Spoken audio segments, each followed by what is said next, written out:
அனைவருக்கும் வணக்கம். நான் இன்று ஆன்மீக கதைகளை பற்றி பேசுவது உங்கள் B. Kavya. 9th T10 Bharathi மேல்நிலைப்பள்ளி, ரெட்டிப்பட்டி. ஆற்றங்கரை ஓரத்தில் ஒரு அழகான குருகுலம். அங்கு இறைபக்தி மிகுந்த குரு ஒருவர் சீடர்களுக்கு கல்வி போதித்துக் கொண்டிருந்தார். அனைத்து சீடர்களுக்கும் குருவின் வார்த்தை மீது ஆதிக நம்பிக்கையும் மரியாதையும் இருந்தது. ஒரு நாள் வழக்கம் போல் குரு தனது பணிகளை முடித்துவிட்டு இறைவனை வணங்கி ஆழ்ந்த தியானத்தில் அமர்ந்திருந்தார். அப்போது அவரிடம் கல்வி பயிலும் சீடர்களில் ஒரு சீடன் இன்னும் 5 நாட்களுக்கு பிறகு இறந்து போவதை போல் ஒரு காட்சியை அவரது தியானத்தில் கண்டார். சட்டென்று கண் விழித்து, இறைவா, இது என்ன சோதனை?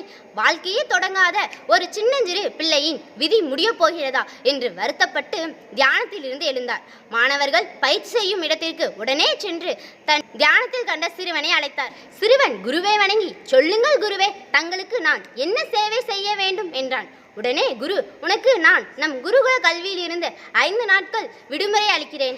நீ சென்று உனது பெற்றோரிடம் மகிழ்ச்சியோடு இருந்துவிட்டு வா என்றார். சீடனும் அவ்வாறே செய்கிறேன் என கூறி விடை பெற்றான். அவன் பெற்றோரை காண்பதற்காக ஆர்வமாக சென்று கொண்டிருந்தான். அப்போது ஒரு மதில் சுவற்றின் அருகில் ஓர் அழகான பெரிய எறும்பு புற்று இருப்பதை கண்டான்.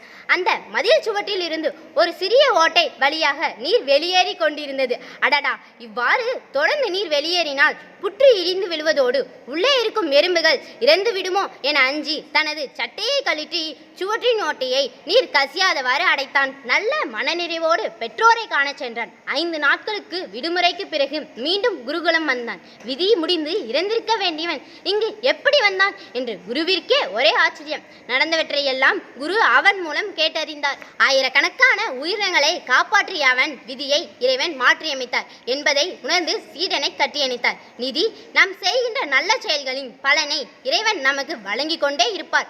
நாள்தோறும் நல்லதை செய்வோம், விதியை வெல்வோம். இன்னும் வேறு புதிய தலைப்பில் உங்களை சந்திக்கும் வரை விடைபெறுவது பி. காவ்யா, பாரதி மேல்நிலைப்பள்ளி, ரெட்டிப்பட்டி, நாமக்கல். நன்றி, வணக்கம்.